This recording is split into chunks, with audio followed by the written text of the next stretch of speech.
President, anyone here remember how Donald Trump promised to end Russia's war on Ukraine in one day if he was elected? That's right, one day.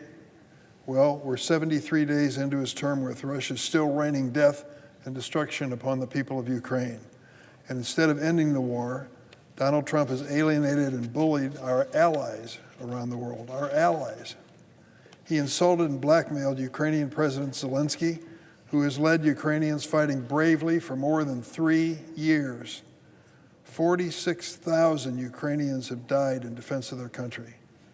He's decimated low-cost soft power by gutting U.S. aid and Voice of America, giving away our influence and leadership to China and Russia, a move the head of Russian state TV, and get this quote, "An awesome decision by Trump. We couldn't shut them down, unfortunately, but America did so itself." By turning our backs on the rest of the world, Donald Trump has undermined the promise of America as a beacon of democracy, freedom, and human rights. And all the while, Russian President Putin is laughing at us, watching with glee as America destroys its own leadership and credibility, something he could only have dreamed of in his former KGB days. If you don't believe me, read the New York Times columnist Tom Friedman. His recent column title tells the story. Quote, "I don't believe a single word Trump and Putin say about Ukraine," end of quote. Or Washington Post column Max Boot wrote, quote, "Putin is playing Trump and Witkoff like a Stradivarius, asking dismayingly what the rest of us are pondering as well. Does Trump seriously believe Putin is negotiating in good faith to end the war in Ukraine?" Or listen to the senior Republican senator from Kentucky. Here's what he said: "Unless we change course, the outcome we're heading for today is one we can least afford. A headline that reads, 'Russia wins, America loses.' An illusory peace that shreds America's credibility, leaving Ukraine under threat, weakens our alliance, and emboldens our enemies." I agree. Consider the last few months of negotiations between Trump and Putin have led almost nowhere and emboldened Russia. A supposed ceasefire was supposed to narrowly limit Russian attacks, and here we have them bombing hospitals. A supposedly deal to stop fighting in the Black Sea was a giveaway to the Russians and undermined the Ukrainians. Or consider President Trump's special peace envoy, Steve Witkoff, a real estate tycoon from New York, who's in competition with Neville Chamberlain for the world's most naive appeaser. Witkoff recently told another Putin apologist, Tucker Carlson, that he liked Putin and didn't regard him as a bad guy.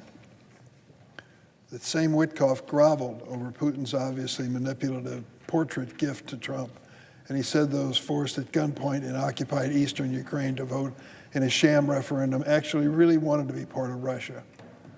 He's buying the Kremlin talking points and the long list in total. But as President negotiates away Ukraine's freedom and America's credibility, Congress has an obligation and a constitutional responsibility to act. So I'm glad this week that dozens of my colleagues from both sides of the aisle introduced legislation to make it clear to Russia that broad sanctions will be imposed if Russia does not negotiate in good faith and end this war soon. We owe Ukraine, and we certainly owe our own country nothing less. Mr. President, on another topic of global importance, President Trump once again announced an escalation of trade wars with many of our closest allies and trade partners. He proclaimed it, quote, Liberation Day yesterday. Liberation Day is what he called it. But don't expect any ticker tape parades or flag displays in the windows of American homes to celebrate this Liberation Day. The American public has been clear. They want to see prices come down, not go up. Americans are sick of paying too much for eggs and gas, for the everyday necessities they need to provide for their families, to commute to work, to pay the mortgage. Trump's tariffs are what I call Trump's national sales tax. Trump's national sales tax will do exactly the opposite. The 10% tariffs the president announced will result in an increase of thousands of dollars in costs for households of everyday Americans. Experts estimate that the Trump's national sales tax, these tariffs, will cost the average family $100 a week. That's $5,000 annually. That's a lot of eggs. Trump is pushing our economy in the wrong direction. During a time when many Americans are living paycheck to paycheck, this trade war is senseless, frivolous, and dangerous to Americans' family budgets. Who in the world ever dreamed that the last election was about whether we want a trade war with Canada? These tariffs are a tax hike on Americans and will cost businesses, consumers, farmers, and workers.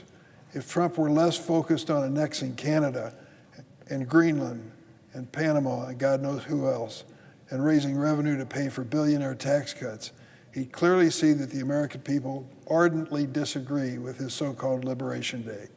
In fact, a recent poll found that 60% of Americans oppose the tariffs, and that's before they actually kicked in. Look at the stock market today. How you doing with that retirement account? Most Americans are not doing very well. While the president claims that foreign countries will pay the tariffs, Americans know better. That burden of tariffs is carried by our companies and paid for by our consumers. Rest assured, the uncertainty and fear these tariffs will impact our nation's workers and our economy. America knows the economy is going the wrong way under Donald Trump. They won't be fooled. Witness what happened in Wisconsin just a few days ago. Even Trump's Rasputin, Elon Musk, cannot buy his way out of this mess. In fact, the only thing these tariffs are liberating is money from the wallets of hardworking Americans into the bank accounts of billionaires. I yield the floor.